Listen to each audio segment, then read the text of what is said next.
গীতা শাস্ত্র কোনো ব্যক্তি বিশেষ, জাতি, বর্গ, পথ, দেশ, কাল অথবা কোনো কুরীতিগ্রস্ত সম্প্রদায়ের গ্রন্থ নয়, বরং এই ধর্মশাস্ত্র সর্বলৌকিক এবং সর্বকালিক।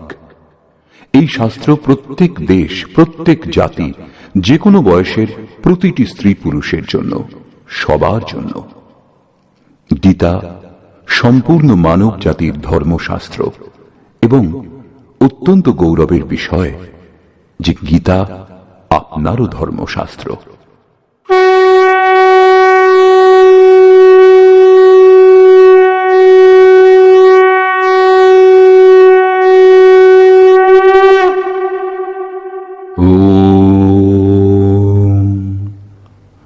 শ্রী পরমাত্মনে নমঃ।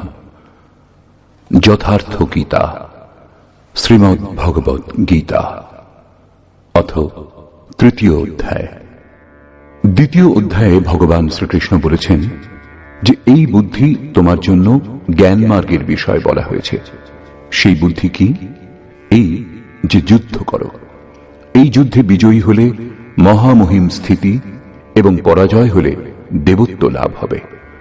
জয়লাভ করলে সর্বস্ব এবং পরাভব হলে দেবত্ব, কিছু লাভ হবেই। অতএব এই দৃষ্টিতে লাভ লোকসান দুটিতেই কিছু না কিছু লাভ হবে, কিঞ্চিত মাত্র ক্ষতি নেই। পুনরায় বললেন, এখন তুমি নিষ্কাম কর্মযোগের বিষয়ে শোনো, যে বুদ্ধির সঙ্গে যুক্ত হয়ে তুমি কর্মবন্ধন থেকে সম্পূর্ণরূপে মুক্ত হয়ে যাবে। পুনরায় এই কর্মের বিশেষত্বের উপর আলোকপাত করলেন। কর্ম করবার সময় সাবধান হতে বললেন এবং ফলের আকাঙ্ক্ষা ত্যাগ করতে বললেন। কামনা শূন্য হয়ে কর্মে প্রবৃত্ত হতে বললেন। বললেন, কর্ম করবার সময় অশ্রদ্ধাও যেন না হয়, তাহলেই তুমি কর্মবন্ধন থেকে মুক্ত হবে। মুক্ত হবে ঠিকই, কিন্তু সে বিষয়ে তোমার অবস্থান সম্বন্ধে তোমার অবহিত থাকার কথা নয়। অতএব অর্জুনের নিষ্কাম কর্মযোগ অপেক্ষা জ্ঞান মার্গই সহজ বলে বোধ হল। তিনি জিজ্ঞাসা করলেন, হে জনার্দন, নিষ্কাম কর্মযোগ অপেক্ষা জ্ঞান মার্গই যদি আপনার বিচারে শ্রেষ্ঠ, তবে কেন আমাকে এই ভয়ঙ্কর কর্মে নিযুক্ত করছেন? এই জিজ্ঞাসা স্বাভাবিক ছিল। মনে করুন, আপনার সম্মুখে দুটি পথ আছে, দুটি একই স্থানে নিয়ে যায়। এখন আপনি যদি যেতে চান, তাহলে নিশ্চয়ই জিজ্ঞাসা করবেন উভয়ের মধ্যে সুগম কোনটি। যদি না করেন, তাহলে আপনি পথিক নন। ঠিক এইভাবে অর্জুনও জিজ্ঞাসা করলেন। অর্জুন উবাচ,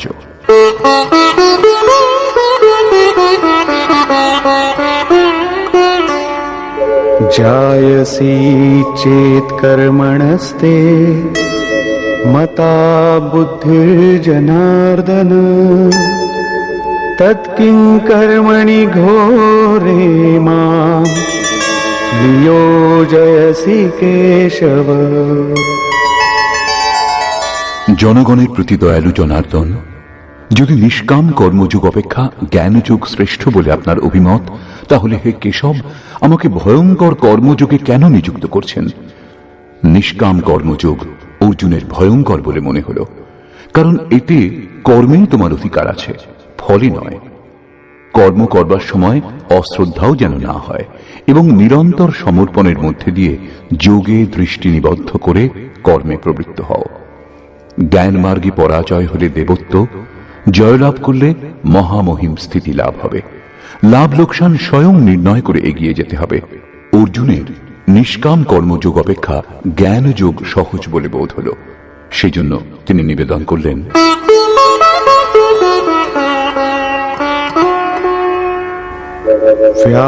व्यामिश्रेणेव वाक्येन बुद्धिं मोहयसीव मे तदेकं वद निश्चित्य येन श्रेयोऽहमाप्नुयाम्। আপনি এই মিশ্রিত বাক্যের দ্বারা আমার বুদ্ধি যেন মুগ্ধ করছেন। আপনি আমার বুদ্ধির মোহ দূর করবার জন্য প্রবৃত্ত হয়েছেন। অতএব উভয়ের একটি আমাকে নিশ্চয় করে বলুন, যার দ্বারা আমি শ্রেয়, পরম কল্যাণ, মোক্ষ লাভ করতে পারি। এই প্রসঙ্গে শ্রীকৃষ্ণ বললেন, श्रीभगवान् उवाच लोकेऽस्मिन् द्विविधा निष्ठा पुरा प्रोक्ता मया नघ ज्ञानयोगेन साङ्ख्यानां कर्मयोगेन योगिनाम्। হে নিষ্পাপ অর্জুন, এই লোকে সত্যানুসন্ধানের দুটি ধারার কথা পূর্বে আমার দ্বারা বলা হয়েছে। পূর্বের অর্থ সত্যযুগ অথবা ত্রেতাযুগ নয়, পরন্তু যা দ্বিতীয় অধ্যায়ে বলে এসেছি। জ্ঞানীগণের জন্য জ্ঞান মার্গ এবং যোগীগণের জন্য নিষ্কাম কর্মযোগ বলা হয়েছে।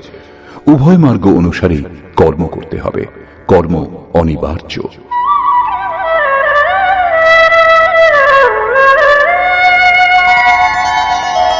न कर्मणामनारम्भात्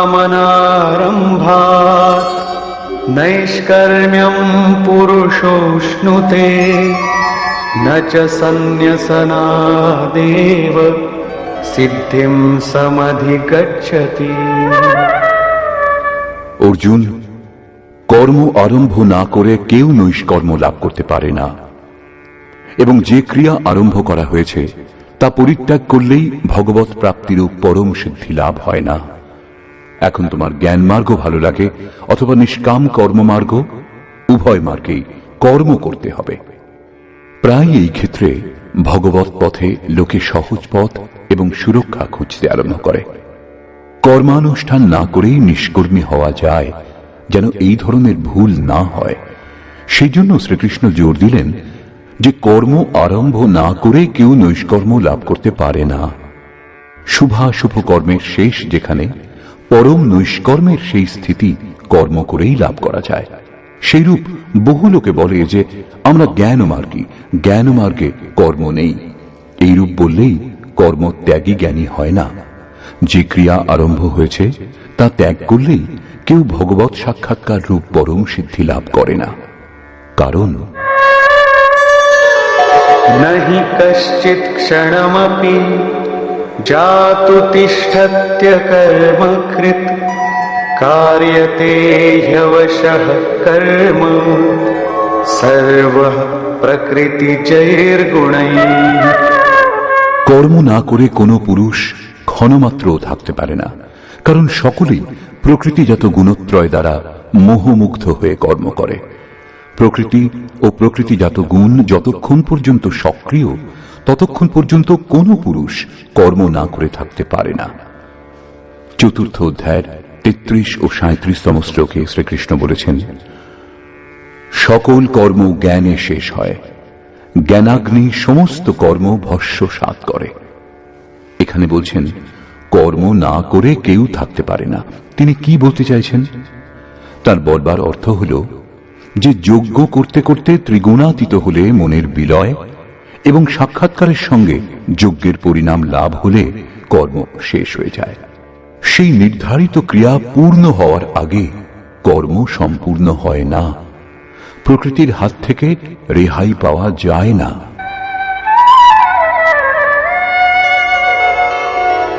कर्मेन्द्रियाणि संयम्य य आस्ते मनसा स्मरन् इन्द्रियार्थान् विमूढात्मा मिथ्याचार स उच्यते। তা সত্ত্বেও কিছু মূঢ় ব্যক্তি কর্মেন্দ্রিয়গুলি বলপূর্বক রুদ্ধ করে মনে মনে ইন্দ্রিয়ের ভোগসমূহ স্মরণ করে। তাদের মিথ্যাচারী, দাম্ভিক বলে, জ্ঞানী বলে না। একথা প্রমাণিত যে কৃষ্ণকালেও এই ধরনের সংস্কার ছিল। লোকে যা করণীয় তা ত্যাগ করে ইন্দ্রিয়গুলি বলপূর্বক রুদ্ধ করে বলে বেড়াত যে আমি জ্ঞানী, আমি পূর্ণ। কিন্তু শ্রীকৃষ্ণ বলছেন যে তারা সকলেই ধূর্ত। জ্ঞান মার্গ ভালো লাগুক অথবা নিষ্কাম কর্মযোগ, উভয় মার্গেই কর্ম করতে হবে। यस्त्विन्द्रियाणि मनसा नियम्यारभतेऽर्जुन कर्मेन्द्रियैः कर्मयोगम् असक्तः स विशिष्यते। অর্জুন, যিনি মন থেকে ইন্দ্রিয় সমূহ সংযত করেন, যখন মনেও বাসনার স্ফুরণ হয় না, সর্বদা অনাসক্ত হয়ে কর্মেন্দ্রিয় দ্বারা কর্মযোগের আচরণ করেন, তিনি শ্রেষ্ঠ। একথা বোঝা গেল যে কর্মের আচরণ করতে হবে, কিন্তু প্রশ্ন যে কোন কর্ম করব। ভগবান শ্রীকৃষ্ণ বলছেন, নিয়তম কুরু কর্ম ত্বম কর্মজায়ো হ্যকর্মণঃ শরীরয়াত্রাপি চ তে ন প্রসিদ্ধেদ কর্মণঃ। অর্জুন, তুমি নির্ধারিত কর্ম করো, অর্থাৎ কর্মের সংখ্যা অনেক, কিন্তু তার মধ্যে নির্দিষ্ট যে কর্মটি, সেই নিয়ত কর্ম করো। কর্ম না করা অপেক্ষা কর্ম করাই শ্রেয়, কারণ কর্ম করে অল্প দূরত্বও অতিক্রম করে থাকলে, যেমন পূর্বে বলেছেন, জন্ম মৃত্যুর মহাভয় থেকে উদ্ধার করে, সেই জন্য শ্রেয়। কর্ম না করলে তোমার দেহযাত্রাও নির্বাহ হবে না। দেহযাত্রার অর্থ লোকে বলে শরীর নির্বাহ। কিরূপ শরীর নির্বাহ? আপনি কি দেহ? এই পুরুষ জন্ম জন্মান্তর যুগ যুগান্তর ধরে দেহযাত্রাই তো করে আসছে। বস্ত্র জীর্ণ হলে অন্য বস্ত্র ধারণ করে। সেইরূপ কীট পতঙ্গ থেকে শুরু করে মানুষ পর্যন্ত, ব্রহ্মা থেকে শুরু করে যাবন্মাত্র জগৎ পরিবর্তনশীল। উত্তম অধম বিভিন্ন যোনিতে এই জীব নিরন্তর দেহযাত্রাই করে চলেছে। কর্মই এই দেহযাত্রা সম্পূর্ণ করে। মনে করুন, একটা মাত্র জন্ম নিতে হয়েছে, কিন্তু তবু যাত্রা তো সম্পূর্ণ হয়নি। এখনো সে পথিক। যাত্রা সম্পূর্ণ তখনই হবে যখন গন্তব্য এসে যাবে। পরমাত্মাতে স্থিতি লাভ করবার পর আত্মা শরীরে অনুপ্রবেশ করলে আর যাত্রা করতে হয় না, অর্থাৎ শরীর ত্যাগ, শরীর ধারণ এই পর্যায়ে শেষ হয়। অতএব কর্ম পূর্ণতা প্রদান করে। এই পুরুষকে কর্ম সম্পূর্ণ হওয়ার পর আর দেহের যাত্রা করতে হয় না। মোক্ষ সে শুভাত। অর্জুন, এই কর্ম করে তুমি সংসার বন্ধন স্বরূপ অশুভ থেকে মুক্ত হয়ে যাবে। কর্ম সংসার বন্ধন থেকে মুক্ত করে দেয়। এখন প্রশ্ন, সেই নির্ধারিত কর্ম কি? শ্রী ভগবান বলছেন, যজ্ঞার্থাৎ কর্মণোন্যত্র লোকোয়ম কর্ম বন্ধনঃ তদর্থম কর্ম কৌন্তেয় মুক্ত সঙ্গ সমাচর। অর্জুন, যজ্ঞের অনুষ্ঠানই কর্ম। যে ক্রিয়া দ্বারা যজ্ঞ পূর্ণ হয় সেই ক্রিয়া কর্ম। প্রমাণিত হল যে কর্ম একটি নির্ধারিত প্রক্রিয়া। এছাড়া অন্য কর্ম কি কর্ম নয়? শ্রীকৃষ্ণ বললেন, না, সেসব কর্ম নয়। অন্যত্র লোকয়াম কর্ম বন্ধনা। এই যজ্ঞের অনুষ্ঠান ছাড়া জগতে যা কিছু করা, যাতে সারা জগৎ রাত দিন ব্যস্ত, সে সমস্ত এই লোকেরই বন্ধন, কর্ম নয়। কর্ম মোক্ষ শুভাত, অশুভ অর্থাৎ সংসার বন্ধন থেকে মুক্তি প্রদান করে। একমাত্র কর্ম হল যজ্ঞের প্রক্রিয়া।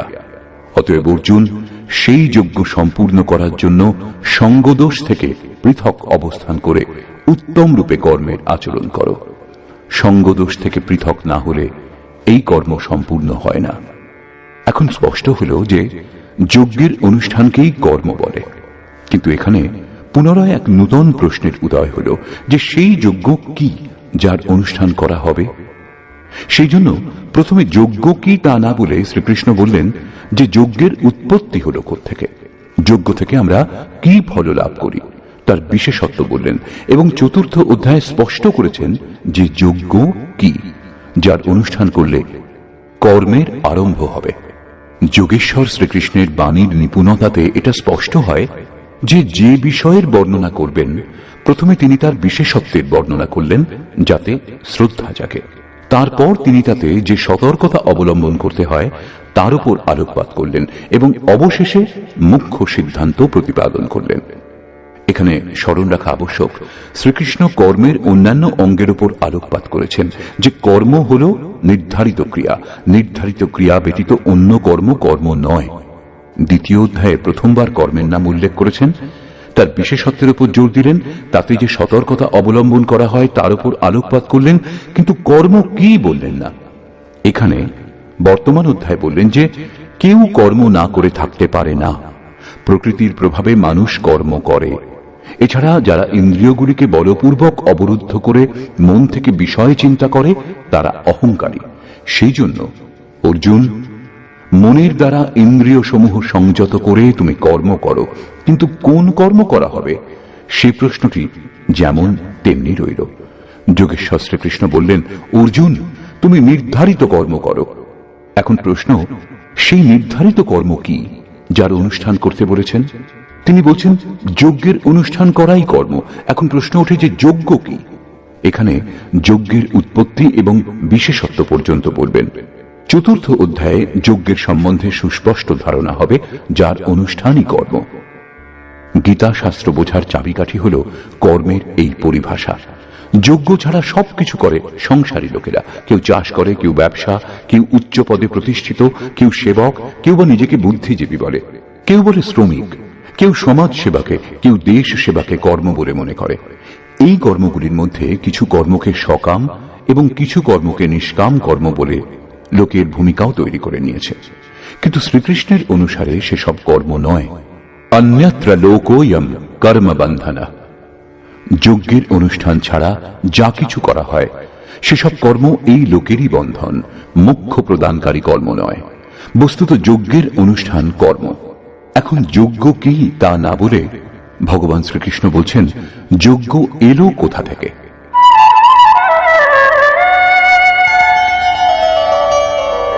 सहयज्ञा प्रजा सृष्ट्वा पुरोवाच प्रजापतिः अनेन प्रसविष्यध्वम् एषवोस्त्विष्टकामधु। প্রজাপতি ব্রহ্মা কল্পারম্ভে যজ্ঞের সঙ্গে প্রজা সৃষ্টি করে বলেছিলেন, এই যজ্ঞ দ্বারা তোমরা বৃদ্ধিপ্রাপ্ত হও, এই যজ্ঞ তোমাদের ইষ্টকামধুক, যাতে অনিষ্ট না হয়, অবিনাশী ইষ্ট সম্বন্ধীয় কামনা পূর্ণ করুক। যজ্ঞর সঙ্গে প্রজাদেরকে সৃষ্টি করেছিলেন প্রজাপতি ব্রহ্মা। ব্রহ্মাকে তিনি কি চতুর্মুখ এবং অষ্টচক্ষু বিশিষ্ট কোন দেবতা যেমন প্রচলিত আছে? শ্রীকৃষ্ণের অনুসারে দেবতা নামের কোনো আলাদা সত্তা নেই। তাহলে প্রজাপতি কে? বস্তুত যিনি প্রজার মূল উদ্গম পরমাত্মাতে স্থিতি লাভ করেছেন সেই মহাপুরুষই প্রজাপতি। বুদ্ধি ব্রহ্মা, অহংকার শিব বুদ্ধি অচ মনসী চিত্ত মহান।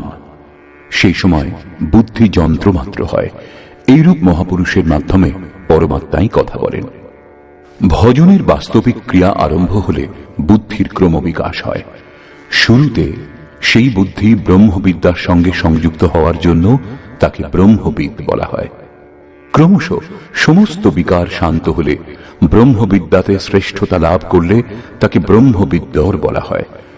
ধীরে ধীরে বিকাশ আরো সূক্ষ্ম হলে, বুদ্ধির আরো বিকাশ হয়, তখন তাকে ব্রহ্মবিদ্যরিয়ান বলে। সেই অবস্থা লাভ হলে ব্রহ্মবিদ্যেতা পুরুষ অন্যকেও উত্থান মার্গে নিয়ে যাওয়ার যোগ্যতা অর্জন করেন।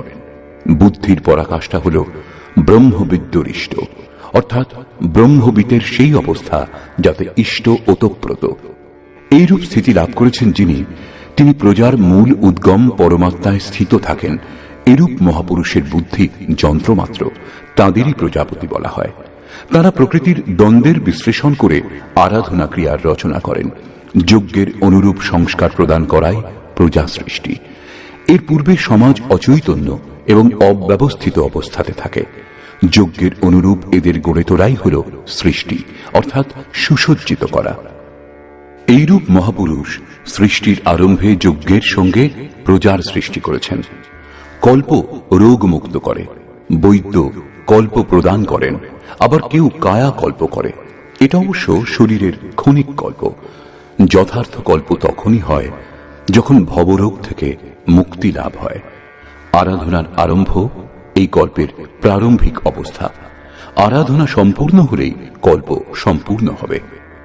সেইরূপ পরমাত্ম স্বরূপে স্থিত মহাপুরুষগণ ভজনের আরম্ভে যজ্ঞের সঙ্গে সংস্কার সুসংগঠিত করে বললেন, এই যজ্ঞ দ্বারা তোমরা সমৃদ্ধ হও।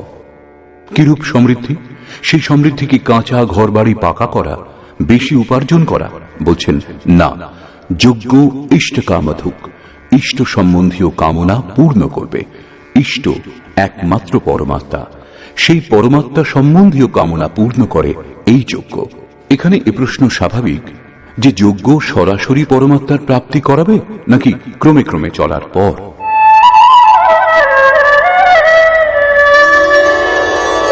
देवान् भावयतानेन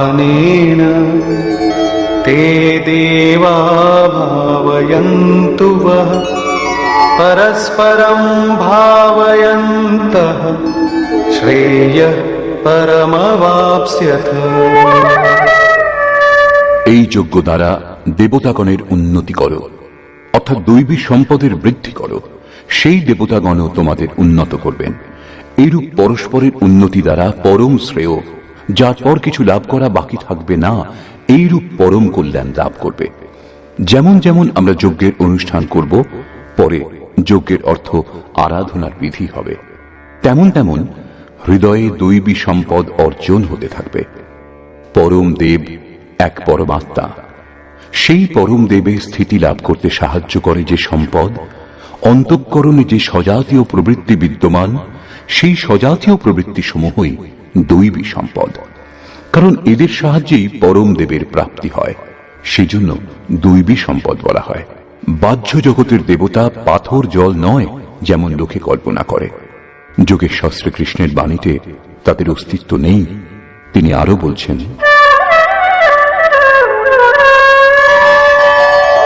इष्टान् भोगान् हि वो देवा दास्यन्ते यज्ञभाविताः तैर्दत्तानप्रदायैभ्यो यो भुङ्क्तेस्तेन एव सः। যজ্ঞ দ্বারা সংবর্ধিত দেবতাগণ অর্থাৎ দৈবী সম্পদ আপনাকে ইষ্টান ভোগান হি দাস্যন্তে, ইষ্ট অর্থাৎ আরাধ্য সম্বন্ধীয় ভোগ প্রদান করবেন, অন্য কিছু নয়। তাই দত্তান, তিনি একমাত্র দাতা। ইষ্ট লাভের অন্য কোনো বিকল্প নেই। এই দৈবী গুণসমূহকে সংবর্ধন না করে যিনি এই স্থিতি ভোগ করেন, তিনি নিশ্চয়ই চোর। যখন লাভ হয়নি তখন তিনি কি উপভোগ করবেন? কিন্তু বলেন অবশ্যই, আমি পূর্ণ তত্ত্বদর্শী। এইরূপ মিথ্যাবাদী এই পথ থেকে মুখ লুকিয়ে বেড়ায়। তারা চোর, প্রাপ্তকর্তা নয়।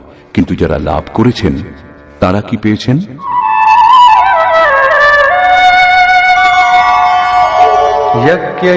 यज्ञशिष्टाशिनः सन्तो मुच्यन्ते सर्वकिल्बिषैः भुञ्जते ते त्वघं पापा ये पचन्त्यात्मकारणात्।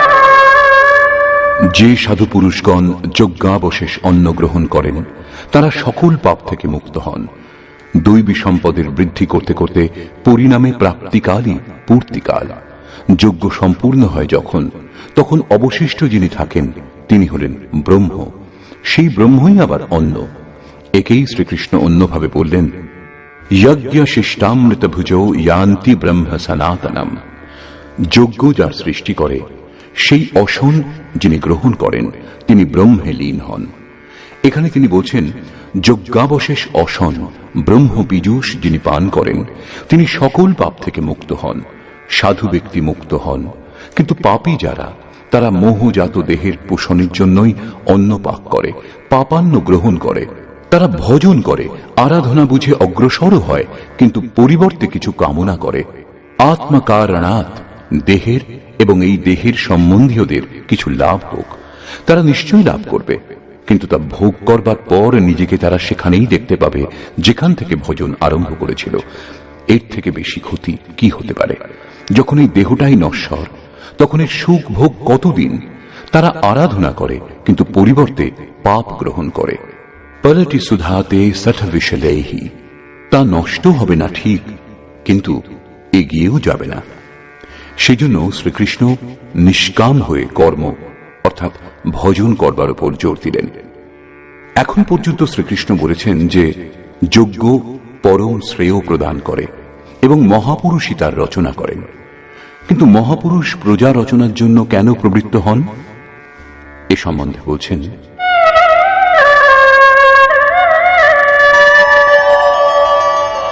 अन्नाद् भवन्ति भूतानि पर्जन्यादन्न सम्भवः यज्ञाद् भवति पर्जन्यो यज्ञः कर्म समुद्भवः कर्म ब्रह्मोद्भवं विद्धि ब्रह्माक्षर समुद्भवम् तस्मात् सर्वगतं ब्रह्म नित्यं यज्ञे प्रतिष्ठितम्। অন্ন থেকে সমস্ত প্রাণী উৎপন্ন হয়। অন্নং ব্রহ্মেতি ব্যজানাৎ, পরমাত্মাই অন্ন। সেই ব্রহ্ম পীযূষকেই উদ্দেশ্য করে প্রাণীগণ যজ্ঞের দিকে অগ্রসর হয়। বৃষ্টি থেকে অন্নের উৎপত্তি হয়। মেঘ থেকে যে বৃষ্টি হয় তা নয়, পরন্তু কৃপা বৃষ্টি। পূর্ব সঞ্চিত যজ্ঞ কর্মই এই জন্মে যেখানে সাধনাতে ব্যবধান উৎপন্ন হয়েছিল সেখানেই ইষ্ট কৃপারূপে বর্ষিত হয়। আজকের আরাধনা কাল কৃপারূপে লাভ হবে, সেই জন্য যজ্ঞ দ্বারা বৃষ্টি হয়। স্বাহা উচ্চারণ এবং তিল জবের আহুতি মাত্র দিলেই যদি বর্ষা হতো, তাহলে বিশ্বের অধিকাংশ মরুভূমি অনুর্বর কেন রয়েছে, উর্বর হয়ে থাকত। এখানে যজ্ঞের পরিণাম কৃপা বৃষ্টি। এই যজ্ঞের অনুষ্ঠান কর্ম দ্বারা হয়। কর্ম করে গেলেই একদিন যজ্ঞ সম্পূর্ণ হয়। সেই কর্ম বেদ থেকে উৎপন্ন জানবে। বেদ হল ব্রহ্মস্থিত মহাপুরুষের বাণী। যে তত্ত্ব অবিদিত তার প্রত্যক্ষ অনুভূতির নাম বেদ, কিছু শ্লোক সংগ্রহ নয়। বেদ অবিনাশী পরমাত্মা থেকে উৎপন্ন হয়েছে জানবে। এ কথা মহাত্মাগণ বলেছেন, কিন্তু তাঁরা এবং পরমাত্মা ভিন্ন নন। তাদের মাধ্যমে অবিনাশী পরমাত্মাই কথা বলেন। সেই জন্যই বেদকে অপৌরুষেয় বলা হয়। মহাপুরুষগণ বেদ পেলেন কোথা থেকে? অবিনাশী পরমাত্মা থেকে বেদের জন্ম হয়েছে। সেই মহাপুরুষগণ এবং তিনি অভিন্ন, তারা যন্ত্রমাত্র। সেই জন্য তাদের মাধ্যমে পরমাত্মাই কথা বলেন। কারণ যজ্ঞের অনুষ্ঠান করে যখন মন নিরুদ্ধ হয় তখনই পরমাত্মাকে জানা যায়। সেই জন্য সর্বব্যাপী পরম অক্ষর পরমাত্মা সর্বদা যজ্ঞেই প্রতিষ্ঠিত। যজ্ঞের অনুষ্ঠানই তাকে লাভ করবার একমাত্র উপায়। এরই উপর ভগবান জোর দিলেন। एवं प्रवर्तितं चक्रं नानुवर्तयति हयः अघायुरिन्द्रियारामो मोघं पार्थ सजीवति। হে পার্থ, যে ব্যক্তি ইহলোকে মনুষ্য দেহ লাভ করে এই সাধন চক্রের অনুসারে অনুষ্ঠান করে না, অর্থাৎ দৈবী সম্পদের উৎকর্ষ, দেবতাগণের বৃদ্ধি এবং পরস্পর বৃদ্ধি দ্বারা অক্ষয় ধাম লাভ, এই ক্রম অনুসারে যে কর্মে প্রবৃত্ত হয় না, ইন্দ্রিয়গুলির সুখ আকাঙ্ক্ষী সেই পাপী ব্যক্তি বৃথা জীবন ধারণ করে। বন্ধুগণ, যোগেশ্বর শ্রীকৃষ্ণ দ্বিতীয় অধ্যায়ে শুধু কর্মের নাম নিয়েছেন এবং বর্তমান অধ্যায়ে বলছেন নিয়ত কর্মের আচরণ করো। যজ্ঞের প্রক্রিয়াই কর্ম। এছাড়া যা কিছু করা হয় তা এই লোকেরই বন্ধন। এই কারণে সঙ্গদোষ থেকে পৃথক অবস্থান করে যজ্ঞের পূর্তির জন্য কর্মের আচরণ করো। তিনি যজ্ঞের বিশেষত্বের উপর আলোকপাত করলেন এবং বললেন, যজ্ঞের উৎপত্তি হয়েছে ব্রহ্মা থেকে। প্রজা অন্নকে উদ্দেশ্য করে যজ্ঞে প্রবৃত্ত হয়। যজ্ঞ কর্ম থেকে এবং কর্ম অপৌরুষেয় বেদ থেকে উৎপন্ন হয়েছে। বেদ মন্ত্রগুলির দ্রষ্টা মহাপুরুষগণ ছিলেন। তাদের পুরুষকার বিলীন হয়ে গিয়েছিল। প্রাপ্তির পর শেষে অবিনাশী পরমাত্মাই শুধু থাকেন। সেজন্য বেদ পরমাত্মা থেকে উৎপন্ন। সর্বব্যাপী পরমাত্মা সর্বদা যজ্ঞে প্রতিষ্ঠিত। এই সাধন চক্র অনুসারে যে আচরণ করে না, সেই পাপী ব্যক্তি ইন্দ্রিয় সমূহের সুখ আকাঙ্ক্ষী ব্যর্থই জীবন ধারণ করে, অর্থাৎ যজ্ঞ এমন বিধি যাতে ইন্দ্রিয়গুলির বিশ্রাম নেই, পরন্তু অক্ষয় সুখ বিদ্যমান। ইন্দ্রিয়গুলিকে সংযম করে এর আচরণ করবার বিধান। ইন্দ্রিয় সমূহের সুখ আকাঙ্ক্ষী যারা, তারা পাপী। এখনো শ্রীকৃষ্ণ বলছেন না যজ্ঞ কি, কিন্তু এই যজ্ঞ কি সারা জীবন করে যেতে হবে? কখনো কি সম্পূর্ণ হবে? এই প্রসঙ্গে যোগেশ্বর বলছেন,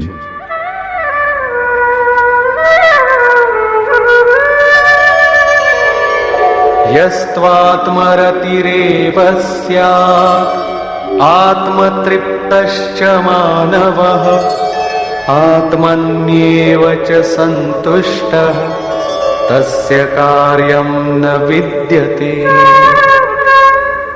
কিন্তু যে ব্যক্তি আত্মাতেই প্রীত, আত্মাতেই তৃপ্ত এবং আত্মাতেই সন্তুষ্ট, তার জন্য কোনো কর্তব্য বাকি থাকে না। এই হল লক্ষ্য।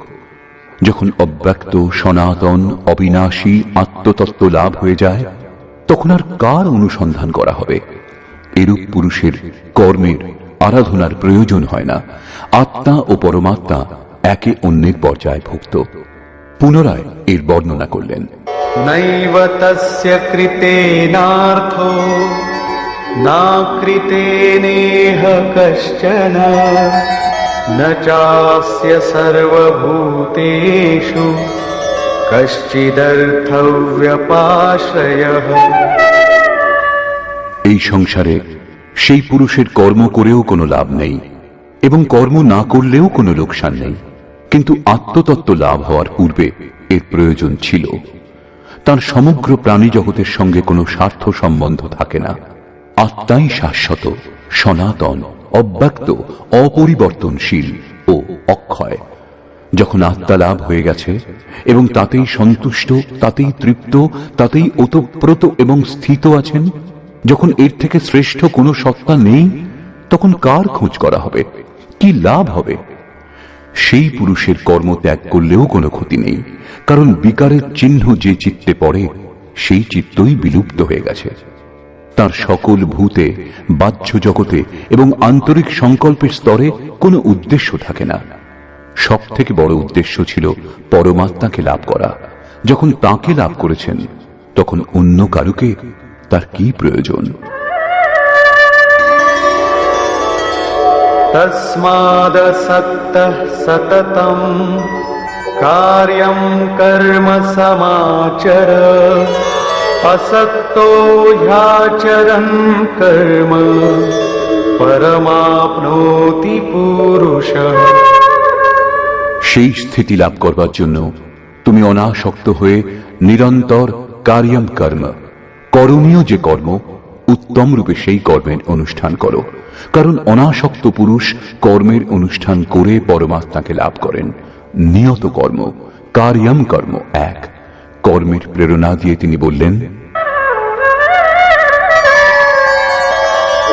कर्मणैव हि संसिद्धिम् आस्थिता जनकादयः लोकसंग्रहमेवापि सम्पश्यन् कर्तुमर्हसि। জনকের তাৎপর্য রাজা জনক নয়।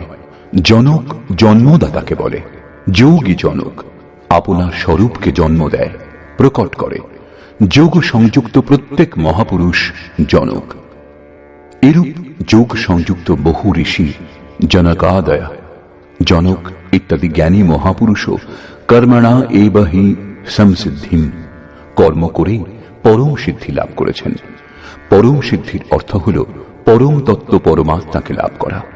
প্রাচীনকালে জনক ইত্যাদি যত মহর্ষি হয়েছেন, এই কার্যম কর্মের দ্বারা, যা যজ্ঞের প্রক্রিয়া, এই কর্ম করেই সমসিদ্ধিম, পরম সিদ্ধি লাভ করেছেন। কিন্তু লাভ করবার পর তারাও লোক সংগ্রহের জন্য কর্ম করেন, লোক কল্যাণের জন্য কর্ম করেন। অতএব তুমি প্রাপ্তির পর লোকনায়ক হওয়ার জন্য কর্ম করবার উপযুক্ত। কেন? এখন শ্রীকৃষ্ণ বলছেন যে লাভ করবার পর মহাপুরুষের কর্ম করলে কোনো লাভ হয় না এবং কর্ম না করলেও তার কোনো লোকসান হয় না। কিন্তু লোক সংগ্রহ, লোকহিতের জন্য তারা উত্তম রূপে কর্মের অনুষ্ঠান করেন।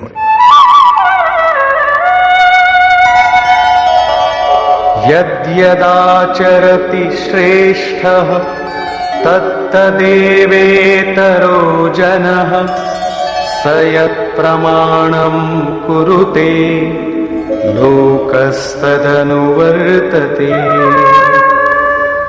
শ্রেষ্ঠ ব্যক্তি যা যা আচরণ করেন সাধারণ লোকে তাই অনুকরণ করে।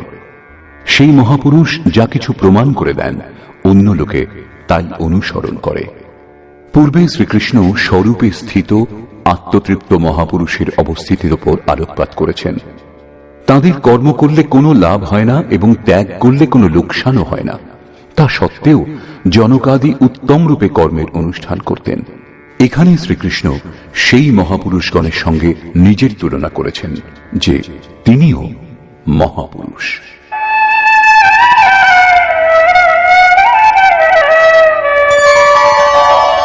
न मे पार्थास्ति कर्तव्यम् त्रिषु लोकेषु किञ्चन नानवाप्तमवाप्तव्यम् वर्त एव च कर्मणि।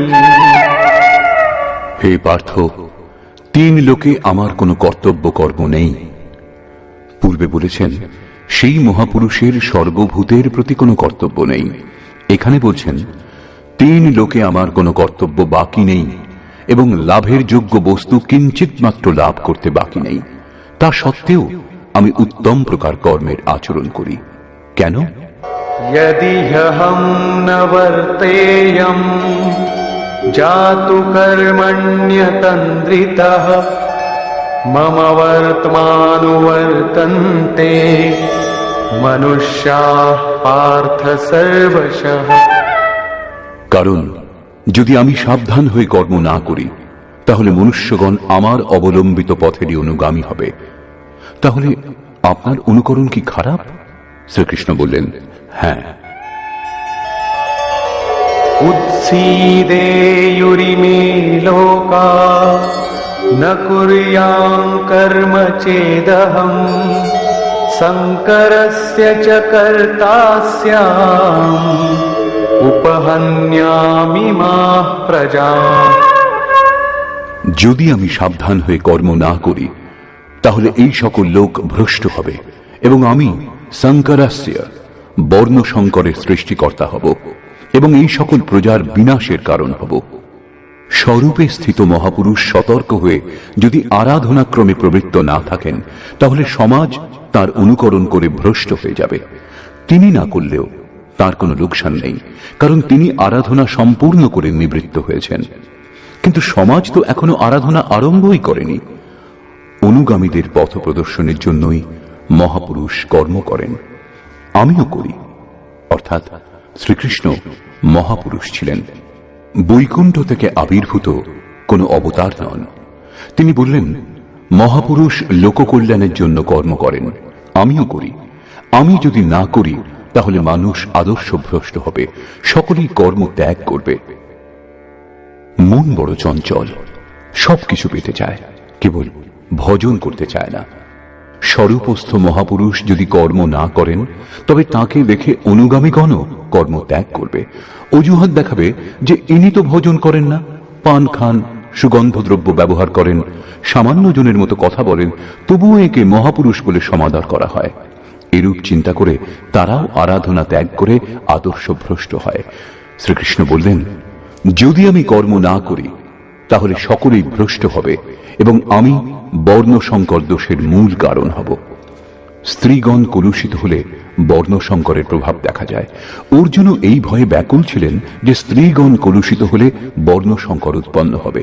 কিন্তু শ্রীকৃষ্ণ বললেন যদি আমি সাবধান হয়ে আরাধনায় রত না থাকি তাহলে বর্ণসংকর দোষের মূল কারণ আমি হব। বস্তুত আত্মা শুদ্ধ বর্ণ পরমাত্মা। নিজের শাশ্বত স্বরূপের পথ থেকে ভ্রষ্ট হওয়াই বর্ণসংকরতা। স্বরূপস্থ মহাপুরুষ আরাধনা ক্রিয়াতে প্রবৃত্ত না থাকলে অনুগামীগণ তাকে অনুকরণ করতে গিয়ে ক্রিয়ারহিত হয়ে যাবে, আত্মপথ থেকে ভ্রষ্ট হবে, বর্ণসংকর হয়ে যাবে। তারা প্রকৃতির মোহে মুগ্ধ হবে। স্ত্রীগণের সতীত্ব এবং জাতির শুদ্ধতা এগুলি সামাজিক ব্যবস্থা, অধিকারের প্রশ্ন। সমাজের পক্ষে এর উপযোগিতাও আছে, কিন্তু মাতা পিতার ভুলের কোনো প্রভাব সন্তানের সাধনার উপর পড়ে না। আপন করণী পার উতরণী। হনুমান, ব্যাস, বশিষ্ঠ, নারদ, সুখদেব, কবির, যিশু এরা উত্তম মহাপুরুষ হয়েছিলেন, কিন্তু সামাজিক কুলীনতার সঙ্গে এদের কোনো সম্পর্ক ছিল না। আত্মা নিজের পূর্বজন্মের গুণধর্ম সঙ্গে নিয়ে আসে। শ্রীকৃষ্ণ বলছেন, মনঃ ষষ্ঠানি ইন্দ্রিয়াণি প্রকৃতি স্থানে কর্ষতি।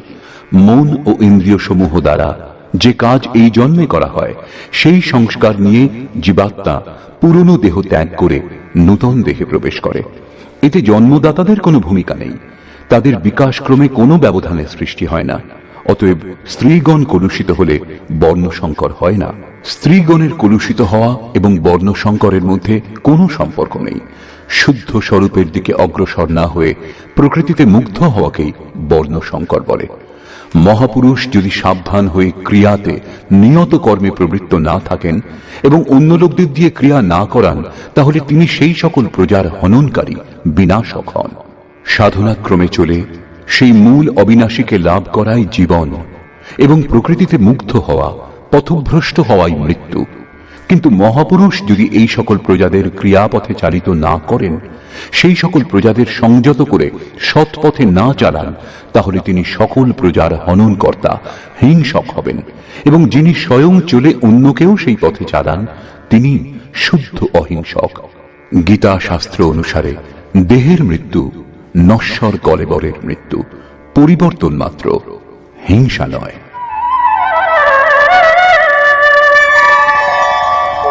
सक्ताः कर्मण्य विद्वांसो यथा कुर्वन्ति भारत कुर्याद् विद्वांस्तथा सक्तः चिकीर्षुर्लोकसंग्रहम्। হে ভারত, অজ্ঞানীগণ আসক্ত হয়ে যেরূপ কর্ম করেন, পূর্ণ জ্ঞাতা বিদ্বান অনাসক্ত হয়ে লোকহৃদয়ে প্রেরণা এবং কল্যাণ সংগ্রহের জন্য সেই রূপ কর্ম করেন। যজ্ঞের বিধি জেনেও করেও আমরা অজ্ঞানী। জ্ঞানের অর্থ হল প্রত্যক্ষভাবে জানা। যতক্ষণ আমরা লেশমাত্র আরাধ্য থেকে পৃথক, ততক্ষণ অজ্ঞান বিদ্যমান। যতক্ষণ অজ্ঞান বিদ্যমান, ততক্ষণ কর্মে আসক্তি থাকে। অজ্ঞানী যতটা আসক্ত হয়ে আরাধনা করেন, ততটাই অনাসক্ত। যার কর্ম করবার প্রয়োজন নেই, তার আসক্তি কেন হবে?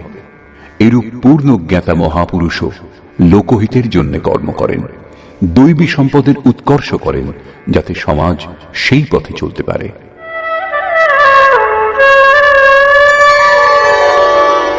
न बुद्धिभेदं जनयेद् अज्ञानां कर्मसङ्गिनां जोषयेत् सर्वकर्माणि विद्वान् युक्तः समाचरन्।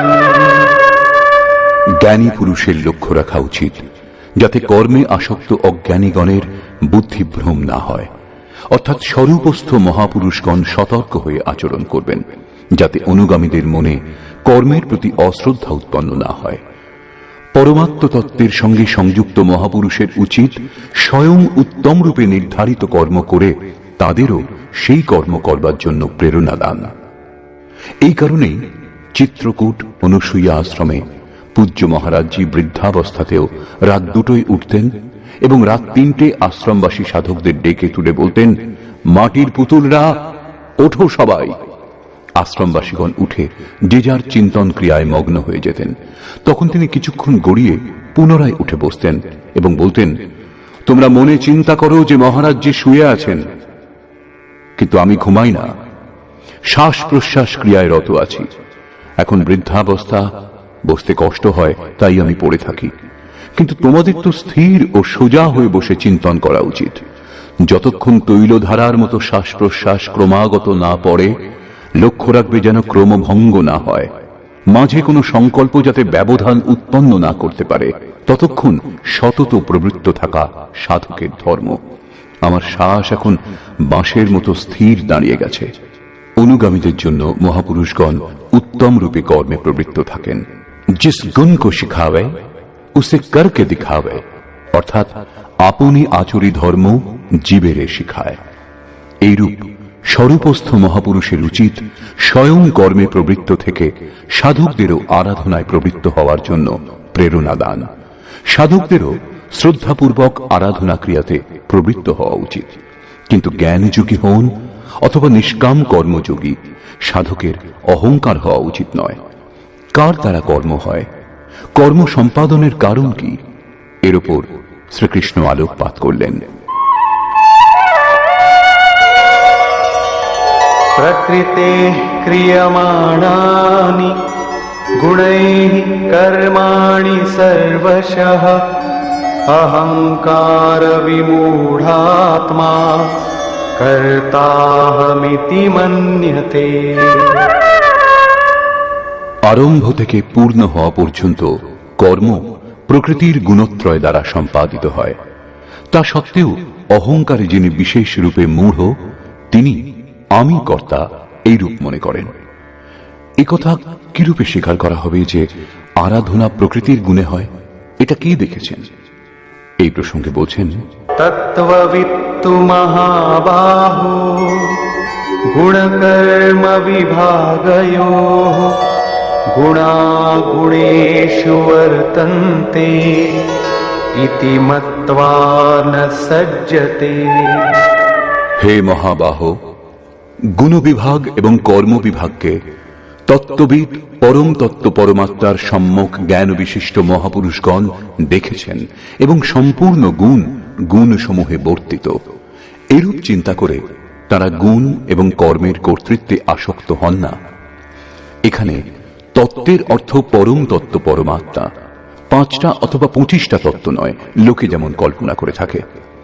যোগেশ্বর শ্রীকৃষ্ণের বাণীতে তত্ত্ব একমাত্র পরমাত্মা, অন্য কোনো তত্ত্ব নেই। গুণাতীত হয়ে পরম তত্ত্ব পরমাত্মায় স্থিত মহাপুরুষ গুণের অনুসারে কর্মগুলির বিভাজন দেখতে পান। তামসিক গুণের প্রভাবে আলস্য, নিদ্রা, প্রমাদ, কর্মে প্রবৃত্ত না হওয়ার স্বভাব দেখা যায়। রাজসিক গুণের প্রভাবে আরাধনা থেকে সরে না আসার স্বভাব, শৌর্য এবং স্বামী ভাব দেখা যায়। সাত্ত্বিক গুণ কার্যরত হলে ধ্যান, সমাধি, অনুভবে উপলব্ধি, নিরন্তর চিন্তন, সরল স্বভাব হয়। গুণ পরিবর্তনশীল। প্রত্যক্ষদর্শী জ্ঞানী বুঝতে পারেন গুণ অনুসারে কর্মের উৎকর্ষ অপকর্ষ হয়। গুণ নিজের কর্ম করিয়ে নেয়, অর্থাৎ গুণে বর্তিত হয়। এরূপ চিন্তা করে প্রত্যক্ষ দ্রষ্টা কর্মে আসক্ত হন না। কিন্তু যিনি গুণের অতীত হতে পারেননি, এখনো পথিক, তাকে কর্মে আসক্ত থাকতে হবে।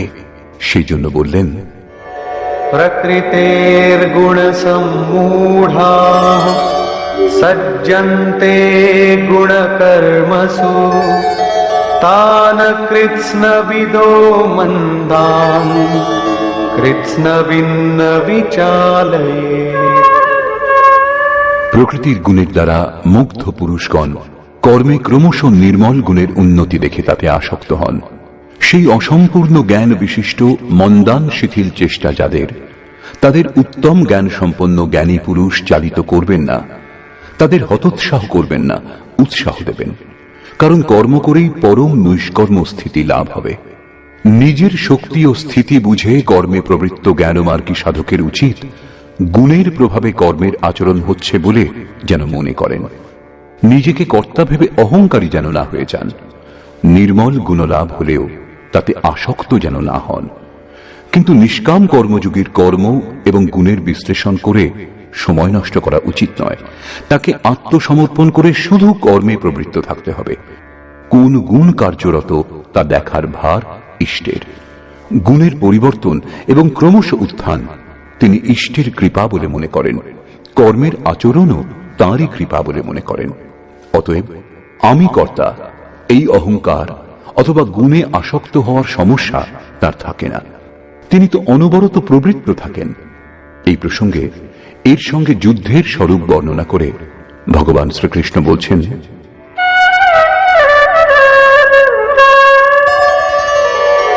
ময়ি সর্বাণি কর্মাণি सन्न्यस्याध्यात्मचेतसा निराशीर्निर्ममो भूत्वा युध्यस्व विगतज्वरः। সেই জন্য অর্জুন, তুমি অধ্যাত্ম চেতসা অন্তরাত্মায় চিত্তকে নিরুদ্ধ করে ধ্যানস্থ হয়ে কর্মগুলি আমাতে সমর্পণ করে আশা, মমতা ও শোক শূন্য হয়ে যুদ্ধ করো। যখন চিত্ত ধ্যানস্থ, লেশমাত্র কিছু পাওয়ার আশা নেই, কর্মের প্রতি আসক্তি নেই, অসফলতার সন্তাপ নেই, তখন সেই পুরুষ যুদ্ধ কি করবেন? যখন চারিদিক থেকে চিত্ত সংযত হয়ে হৃদয় দেশে নিরুদ্ধ হয়ে আসছে, তখন সেই পুরুষ যুদ্ধ করতে যাবেন কেন? কার সঙ্গে যুদ্ধ করবেন? সে স্থানে কে বা আছে? বাস্তবে যখন আপনি ধ্যান করতে আরম্ভ করবেন, তখনই যুদ্ধের আসল স্বরূপ আপনি বুঝতে পারবেন। কাম, ক্রোধ, রাগ, দেশ, আশা, তৃষ্ণা ইত্যাদি বিকার সমূহ বিজাতীয় প্রবৃত্তিগুলি যাদের কুরু বলা হয়, এরা সংসারে যাতে প্রবৃত্তি হয় তারই চেষ্টা করবে, বিঘ্নরূপে ভয়ঙ্কর আক্রমণ করবে। এদের সঙ্গে সংঘর্ষের নামই যুদ্ধ। একে অতিক্রম করে যাওয়াই হল বাস্তবিক যুদ্ধ। এদের নিশ্চিহ্ন করে অন্তরাত্মায় মনকে স্থির করা, ধ্যানস্থ হওয়াই যথার্থ যুদ্ধ। এর উপর পুনরায় জোর দিলেন।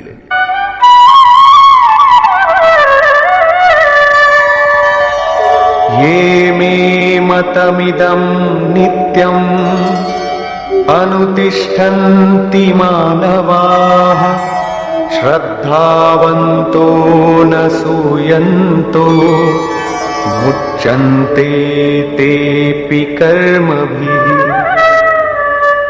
অর্জুন, যারা দোষ ও দৃষ্টি শূন্য হয়ে শ্রদ্ধাবান আত্মসমর্পণের সঙ্গে আমার এই মতের সর্বদা অনুষ্ঠান করেন যে যুদ্ধ করো, তারা সকল কর্ম থেকে মুক্ত হন। যোগেশ্বর শ্রীকৃষ্ণের এই আশ্বাস কেবল হিন্দু, মুসলমান অথবা খ্রিস্টানদের জন্য নয়, পরন্তু মানুষ মাত্রের জন্য। তার বাণী হল যুদ্ধ করো। এই আদেশ থেকে মনে হয় যেন এই উপদেশ কেবল যুদ্ধাকাঙ্ক্ষী ব্যক্তিদের জন্যই ছিল।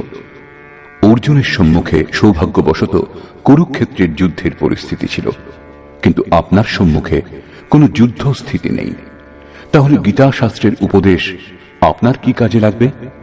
কারণ কর্ম থেকে মুক্ত হওয়ার একমাত্র উপায় যুদ্ধ। এটা তাদের জন্য বিবৃত করা হয়েছে, বাস্তবে কিন্তু তা নয়। বস্তুত এটা অন্তর্দেশের যুদ্ধ, ক্ষেত্র এবং ক্ষেত্রজ্ঞের, বিদ্যা এবং অবিদ্যার, ধর্মক্ষেত্র এবং কুরুক্ষেত্রের সংঘর্ষ। আপনি যেমন যেমন ধ্যানে চিত্তকে নিরুদ্ধ করবার চেষ্টা করবেন, তেমন তেমন বিজাতীয় প্রবৃত্তিগুলি বিঘ্নরূপে ভয়ঙ্করভাবে আক্রমণ করবে। তাদের শান্ত করে চিত্তকে নিরুদ্ধ করার চেষ্টাই যুদ্ধ। যিনি দোষ ও দৃষ্টি মুক্ত হয়ে শ্রদ্ধাপূর্বক এই যুদ্ধে প্রবৃত্ত হন, তিনি কর্মবন্ধন থেকে, বারবার আসা যাওয়া থেকে সম্পূর্ণরূপে মুক্ত হয়ে যান। যারা এই যুদ্ধে প্রবৃত্ত হয় না, তাদের কোন গতি হয়? এই প্রসঙ্গে বলছেন, ये त्वेतदभ्यसूयन्तो नानुतिष्ठन्ति मे मतम् सर्वज्ञानविमूढांस्तान् विद्धि नष्टान चेतसः। যে দোষ দৃষ্টিযুক্ত অচেতস অর্থাৎ মোহনিশায় অচেতন ব্যক্তিগণ আমার এই মতের অনুসারে অনুষ্ঠান করে না, অর্থাৎ ধ্যানস্থ হয়ে আশা, মমতা, সন্তাপ রহিত হয়ে আত্মসমর্পণ করে যুদ্ধে প্রবৃত্ত হয় না, সর্বজ্ঞান বিমূঢ়ান জ্ঞান পথে সর্বদা মোহমুক্ত সেই ব্যক্তিগণকে তুমি কল্যাণভ্রষ্টই জানবে। যদি এটাই সত্য, তাহলে লোকে এর অনুষ্ঠান করে না কেন? এই প্রসঙ্গেও বললেন, सदृशं चेष्टते स्वस्याः प्रकृतेर्ज्ञानवानपि प्रकृतिं यान्ति भूतानि निग्रहः किं करिष्यति। সকল প্রাণী নিজের প্রকৃতিকে অনুসরণ করে, স্বীয় স্বভাবের বশীভূত হয়ে কর্মে অংশগ্রহণ করে। প্রত্যক্ষদর্শী জ্ঞানীও নিজের প্রকৃতির অনুরূপ কার্য করেন। প্রাণী নিজের কর্ম অনুসারে আচরণ করে, জ্ঞানী নিজ স্বরূপ অনুসারে। যেমন যার প্রকৃতির প্রভাব, সে সেরকমই কার্য করে থাকে, এটা স্বতঃসিদ্ধ, কেউ এর হাত থেকে নিস্তার পায় না। এই কারণেই সবাই আমার মতানুযায়ী কর্মে প্রবৃত্ত হতে পারে না। তারা আশা, মমতা, সন্তাপ, শব্দান্তরে রাগ, দ্বেষ এদের ত্যাগ করতে পারে না, যার জন্য কর্মের সম্যক আচরণ হয় না। একেই আরো স্পষ্ট করলেন এবং অন্য কারণ দেখালেন। ইন্দ্রিয়স্যেন্দ্রিয়স্যার্থে রাগদ্বেষৌ ব্যবস্থিতৌ তয়োর্নবশমাগচ্ছেৎ তৌ হ্যস্য পরিপন্থিনৌ। ইন্দ্রিয় এবং ইন্দ্রিয়গুলির ভোগে রাগ দেশ স্থিত, এই দুটির বশীভূত হওয়া উচিত নয়। কারণ এই কল্যাণ পথে কর্মমুক্ত হওয়ার প্রত্যক্ষ পদ্ধতিতে রাগ ও দেশ শত্রু হিসেবে দুর্ধর্ষ আরাধনাতে বাধার সৃষ্টি করে। শত্রু যখন অন্তরে, তখন বাইরে কার সঙ্গে কেই যুদ্ধ করবে? ভোগের সংসর্গে শত্রু থাকে এবং আমাদের অন্তঃকরণেই বাস করে। কাজেই এই যুদ্ধ অন্তঃকরণের যুদ্ধ, কারণ দেহটাই ক্ষেত্র, যার মধ্যে স্বজাতীয় বিজাতীয় দুটি প্রবৃত্তি বিদ্যা এবং অবিদ্যা রূপে থাকে, যারা মায়ারই দুটি অঙ্গ। এই প্রবৃত্তিগুলির অতীত হওয়া, স্বজাতীয় প্রবৃত্তিকে আয়ত্ত করে বিজাতীয়কে নিশ্চিহ্ন করাই যুদ্ধ। বিজাতীয় নিশ্চিহ্ন হলে স্বজাতীয়ের উপযোগিতা আর থাকে না। স্বরূপের ছোঁয়ায় স্বজাতীয় তার অন্তরালে বিলীন হয়ে যায়। এইভাবে প্রকৃতির পার পাওয়াই যুদ্ধ, যা ধ্যান দ্বারা সম্ভব। রাগ দেশ শান্ত করতে সময় লাগে, সেই জন্য বহু সাধক ক্রিয়া ত্যাগ করে সহসা মহাপুরুষের অনুকরণ করতে আরম্ভ করেন। শ্রীকৃষ্ণ এর থেকে সাবধান করলেন।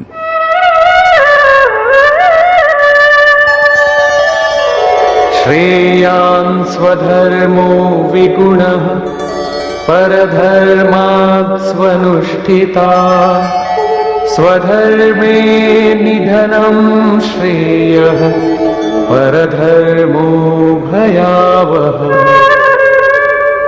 একজন সাধক 10 বছর ধরে সাধনায় প্রবৃত্ত এবং অন্য একজন আজ সাধনায় প্রবৃত্ত হয়েছে, উভয়ের ক্ষমতা এক হবে না।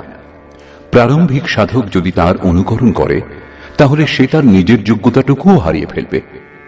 এই প্রসঙ্গেই শ্রীকৃষ্ণ বলছেন, উত্তম রূপে আচরিত পরধর্ম অপেক্ষা গুণরহিত নিজ ধর্ম অধিক উত্তম। কর্মে প্রবৃত্ত হওয়ার স্বভাবজাত ক্ষমতাই স্বধর্ম। নিজের ক্ষমতা অনুসারে সাধক কর্মে প্রবৃত্ত হলে একদিন মুক্তি লাভ করে।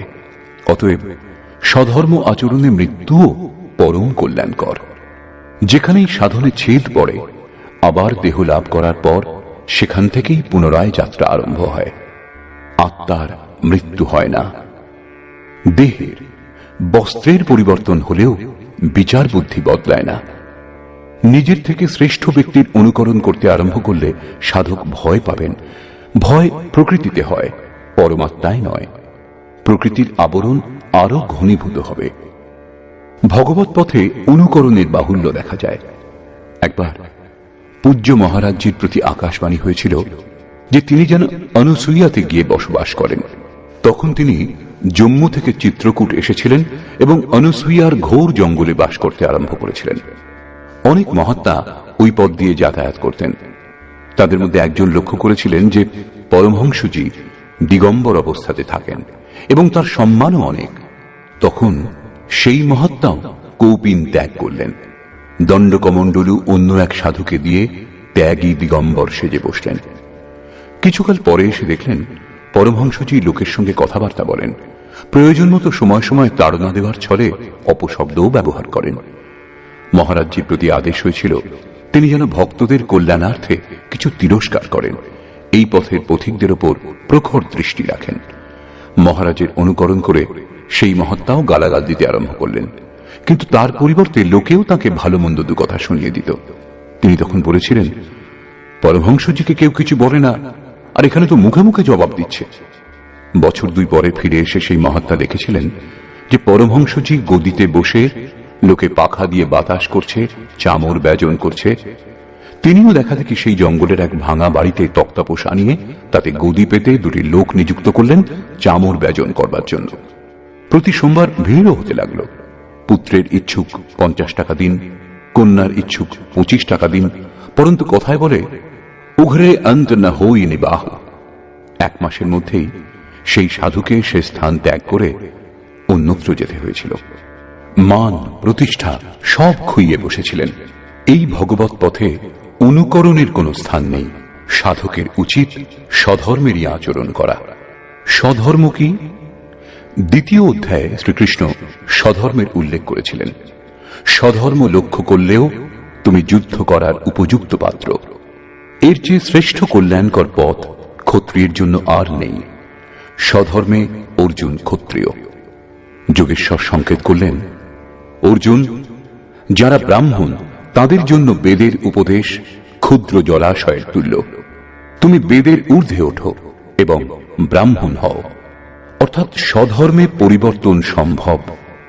এখানে পুনরায় বললেন, রাগ দেশের বশীভূত হইও না, এদের কাটিয়ে ওঠো, স্বধর্মই শ্রেয়স্কর। তার বলবার অর্থ এই নয় যে অর্জুন কোন ব্রাহ্মণের অনুকরণ করে তার মতো বেশভূষা ধারণ করুক। কর্মের একমাত্র পথকেই মহাপুরুষগণ 4টি শ্রেণীতে বিভক্ত করেছেন: নিকৃষ্ট, মধ্যম, উত্তম এবং অতি উত্তম। এই শ্রেণী বিভাগকে সাধকের জন্য ক্রমশ শূদ্র, বৈশ্য, ক্ষত্রিয় এবং ব্রাহ্মণের সংজ্ঞা দিলেন। শূদ্র স্থিতি সেবা ধর্ম থেকেই কর্মের আরম্ভ হয় এবং সাধনাক্রমে ওই সাধকই ব্রাহ্মণের স্থিতি লাভ করতে পারেন। এর পরের অবস্থাতে সাধক যখন পরমাত্মায় স্থিতি লাভ করেন তখন ন ব্রাহ্মণ ন ক্ষত্রিয় ন বৈশ্য ন শূদ্র চিদানন্দ রূপ শিবোহম শিবোহম। তিনি বর্ণগুলির ঊর্ধ্বে উঠে যান। এ কথাই শ্রীকৃষ্ণও বললেন যে চাতুর্বর্ণং ময়া সৃষ্টং, এই 4 বর্ণের সৃষ্টিকর্তা আমি। তাহলে কি জন্মের আধারে মানুষের জাতি বিভাগ করা হয়েছে? না, গুণ কর্ম বিভাগশ, গুণের আধারে কর্ম বিভাগ করেছি। কর্ম কি? তা কি সাংসারিক কর্ম? শ্রীকৃষ্ণ বললেন, না, তা হল নিয়ত কর্ম। এই নিয়ত কর্ম কি? তিনি বললেন, যজ্ঞের প্রক্রিয়াই নিয়ত কর্ম, যার দ্বারা শ্বাসকে প্রশ্বাসে আহুতি, প্রশ্বাসকে শ্বাসে আহুতি, ইন্দ্রিয় সংযম ইত্যাদি, যার শুদ্ধ অর্থ হল আরাধনা, যোগ সাধনা। আরাধ্য দেব পর্যন্ত পৌঁছিয়ে দেয় যে বিধি বিশেষ, তাই হল আরাধনা। এই আরাধনা কর্মকেই 4টি শ্রেণীতে বিভাগ করা হয়েছে। যার যেমন ক্ষমতা, সেই ক্ষমতা অনুযায়ী নিজ শ্রেণী থেকেই তার আরম্ভ করা উচিত। একেই বলে সকলের নিজ নিজ ধর্ম। যদি কেউ শ্রেষ্ঠ পুরুষের অযৌক্তিক অনুকরণ করে তাহলে তা বিড়ম্বনার কারণ হয়ে দাঁড়ায়। তার নাশ হবে না, কারণ এতে বীজের নাশ নেই, কিন্তু সে প্রকৃতির চাপে ভয়াক্রান্ত, দীনহীন নিশ্চয়ই হয়ে যাবে। যদি প্রথম শ্রেণীর কোনো ছাত্র স্নাতক শ্রেণীতে বসতে আরম্ভ করে তাহলে কি তার পাঠ্য বিষয় বোধগম্য হবে? সে প্রারম্ভিক বর্ণমালা থেকেও বঞ্চিত হয়ে যাবে। অর্জুন প্রশ্ন করলেন যে মানুষ স্বধর্মের আচরণ করতে পারে না কেন? অর্জুন উবাচ,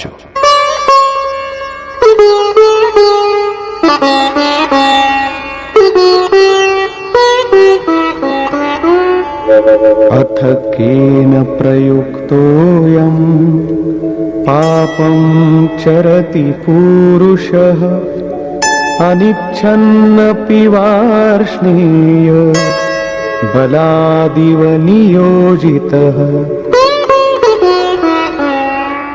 হে কৃষ্ণ, মানুষ কার দ্বারা চালিত হয়ে অনিচ্ছা সত্ত্বেও যেন বলপূর্বক নিযুক্ত হয়ে পাপাচরণে প্রবৃত্ত হয়?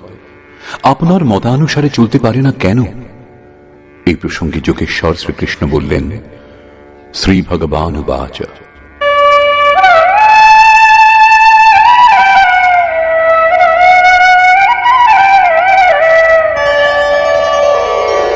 काम एष क्रोध एष रजो गुण समुद्भव प्रभवः महाशनो महापाप्मा विद्येनमिह वैरिणम्।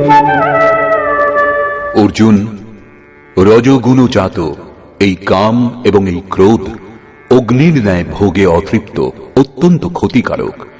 কাম ক্রোধ রাগ দেশের পূরক। একটু আগেই আমি যা চর্চা করেছি, এই বিষয়ে তুমি এদেরই শত্রু জানবে। এখন এদের প্রভাব সম্বন্ধে বলছেন।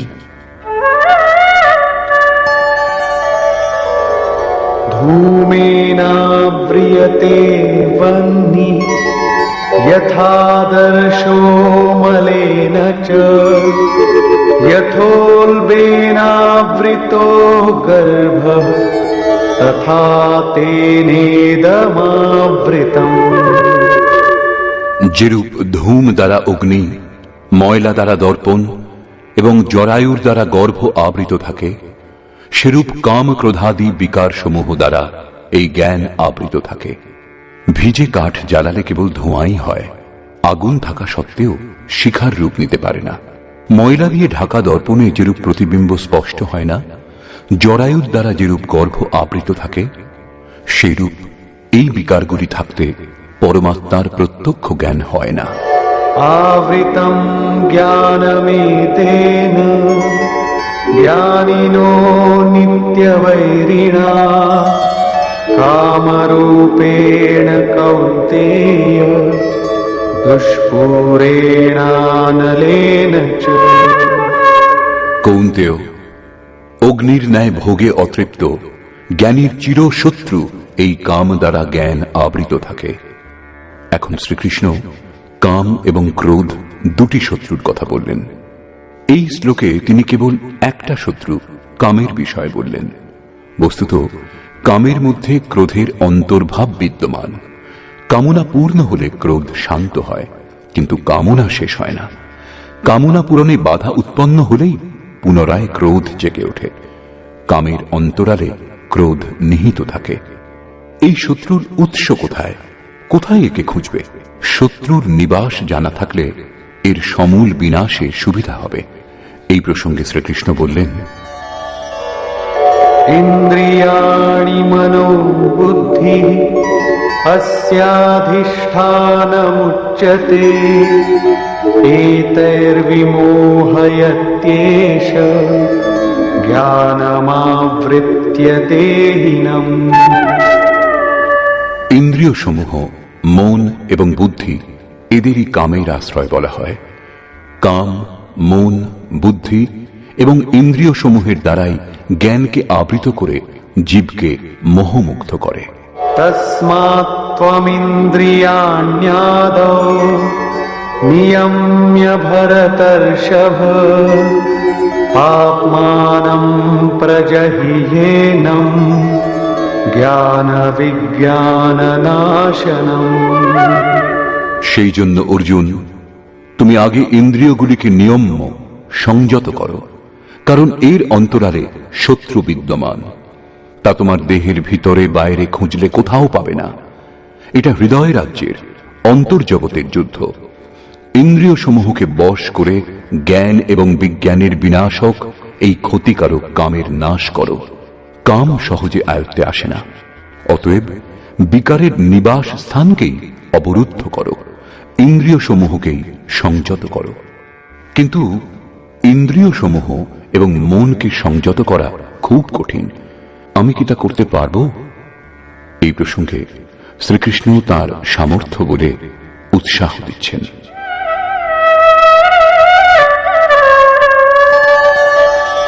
ইন্দ্রিয়াণি পরাণ্যাহুঃ ইন্দ্রিয়েভ্যঃ পরম মনঃ মনসস্তু পরা বুদ্ধিঃ यो বুদ্ধেঃ পরতস্তু সঃ।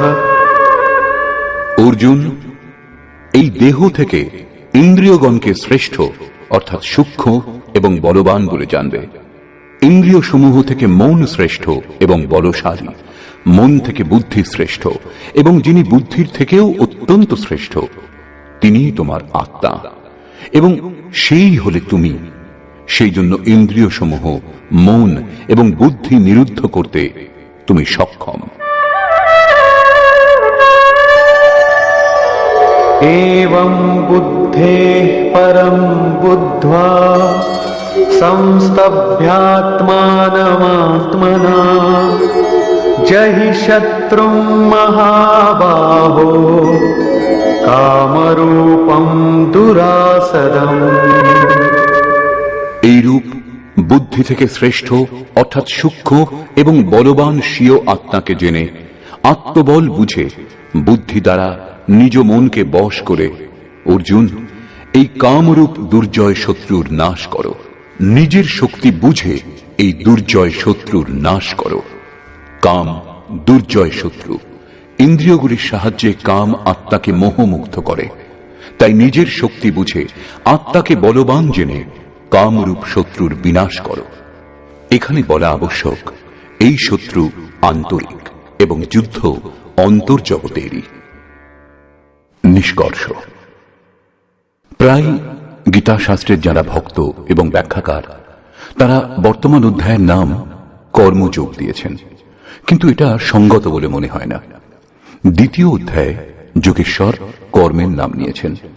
তিনি কর্মের মহত্ব প্রতিপন্ন করে তার মনে কর্ম জিজ্ঞাসা জাগ্রত করলেন এবং বর্তমান অধ্যায়ে তিনি কর্মকে পরিভাষিত করলেন যে যজ্ঞের প্রক্রিয়া কর্ম।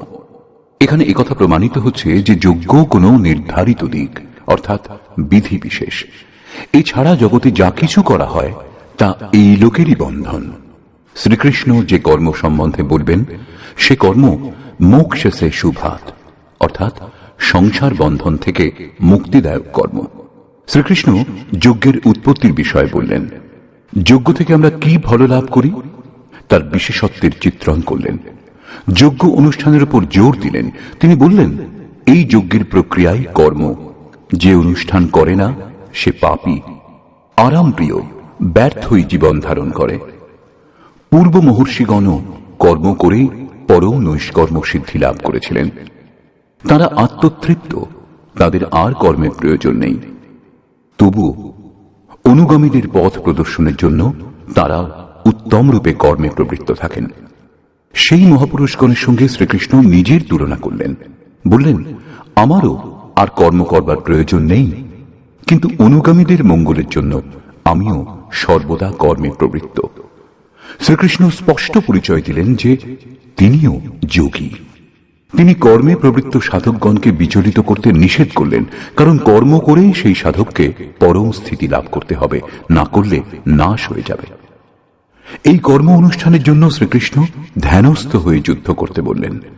দুচোখ বন্ধ, ইন্দ্রিয় সমূহ সংযত করে, মন নিশ্চল করে চিত্ত নিরুদ্ধ করার অভ্যাস। সে কিরকম যুদ্ধ? না সে সময় কাম, ক্রোধ, রাগ, দেশ ইত্যাদি সাধকের জন্য বাধক হয়ে দাঁড়ায়। এই বিজাতীয় প্রবৃত্তি সমূহের হাত থেকে উদ্ধার হওয়ার চেষ্টাই যুদ্ধ। আসুরি সম্পদ কুরুক্ষেত্র। বিজাতীয় প্রবৃত্তিগুলির এক একটাকে নাশ করে ধ্যানে মগ্ন হওয়ার চেষ্টাই যুদ্ধ। বস্তুত ধ্যানেই যুদ্ধ নিহিত। বর্তমান অধ্যায়ের সারাংশ এটাই। এতে যজ্ঞের বাস্তবিক স্বরূপ স্পষ্ট হয়নি, কর্মের বিধিবিধানেরও সম্যক অনুভব হয়নি। যজ্ঞের স্বরূপ স্পষ্ট হলেই কর্ম কি তা বোঝা যাবে। এখনো কর্ম স্পষ্ট হয়নি। বর্তমান অধ্যায়ে কেবল স্থিতপ্রজ্ঞ মহাপুরুষের প্রশিক্ষণাত্মক দিকের ওপর জোর দেওয়া হয়েছে। এই নির্দেশ গুরুজনদের জন্য। তারা যদি কর্মানুষ্ঠান নাও করেন তবুও তাতে তাদের কোনো লোকসান নেই, করলে কোনো লাভও নেই। কিন্তু যাদের অভীষ্ট পরম গতি, তাদের জন্য যদি নিয়ম নির্দেশ না দেওয়া হয় তবে তা যে কর্মযোগ একথা বলা যাবেই বা কি করে? যোগেশ্বর বলেছেন, যজ্ঞের প্রক্রিয়াই কর্ম, কিন্তু সেই কর্মের স্বরূপ স্পষ্ট করলেন না এবং যজ্ঞ কি তা বললেন না। বর্তমান অধ্যায়ে যুদ্ধের যথার্থ চিত্রণ করা হয়েছে। সম্পূর্ণ গীতা শাস্ত্রে দৃষ্টিপাত করলে দেখা যায়, দ্বিতীয় অধ্যায়ে যোগেশ্বর বলেছেন, এই শরীর নাশবান, অতএব যুদ্ধ করো। গীতা শাস্ত্রে যুদ্ধের বাস্তবিক কারণ এটাই। পরে জ্ঞান যোগের বিষয়ে ক্ষত্রিয়ের জন্য যুদ্ধই কল্যাণের একমাত্র সাধন বলা হয়েছে। তিনি বললেন, অর্জুন, এই বুদ্ধি তোমার জন্য জ্ঞান যোগের বিষয় বলা হয়েছে। কোন বুদ্ধি? এই যে জয় পরাজয় উভয় দৃষ্টিতেই জয়লাভ হয়, এই কথা জেনে যুদ্ধ করো। চতুর্থ অধ্যায়ে বলেছেন, যোগে স্থিত হয়ে হৃদয়ে স্থিত এই স্বীয় সংশয় জ্ঞানরূপ অসি দ্বারা ছেদন করে যুদ্ধার্থে উত্থিত হও। পঞ্চম অধ্যায় থেকে দশম অধ্যায় পর্যন্ত যুদ্ধের কোনো চর্চা করেননি। একাদশ অধ্যায়ে কেবল এই বলেছেন, এই শত্রুগণ আমার দ্বারা পূর্বেই নিহত হয়েছে, তুমি নিমিত্ত মাত্র হও, যশ লাভ করো। এই মৃতদিগকে তুমি বধ করো, যিনি প্রেরক তিনি করিয়ে নেবেন, মৃতদেরই বধ করো। পঞ্চদশ অধ্যায়ে সংসারকে দৃঢ়মূল অশ্বত্থ বৃক্ষের ন্যায় বলা হয়েছে, যাকে অসঙ্গতারূপী অস্ত্র দ্বারা ছেদন করে ওই পরম পদের অনুসন্ধান করবার জন্য নির্দেশ দেওয়া হয়েছে। পরবর্তী অধ্যায়গুলিতে যুদ্ধের উল্লেখ নেই। ষষ্ঠদশ অধ্যায়ে অসুরের চিত্রণ অবশ্যই করা হয়েছে, যারা নরকগামী। শুধু বর্তমান অধ্যায়ে যুদ্ধের বিশদ বর্ণনা আছে। শ্লোক 30 থেকে 43 পর্যন্ত যুদ্ধের স্বরূপ, যুদ্ধের অনিবার্যতা, যুদ্ধে প্রবৃত্ত না হলে বিনাশ, যুদ্ধে নিহত শত্রুদের নাম, তাদের বধ করবার জন্য নিজ শক্তির আহ্বান এবং নিশ্চয়ই তাদের বধ করবার জন্য জোর দিলেন।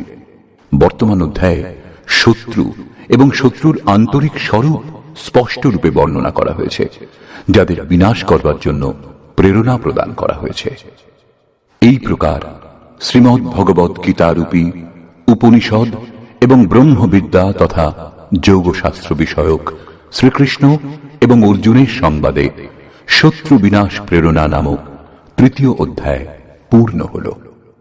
এই প্রকার শ্রীমৎ পরমহংস পরমানন্দজির শিষ্য স্বামী অর্গড়ানন্দকৃত শ্রীমদ্ ভগবৎ গীতার ভাষ্য যথার্থ গীতাতে শত্রু বিনাশ প্রেরণা নামক তৃতীয় অধ্যায় সমাপ্ত হল।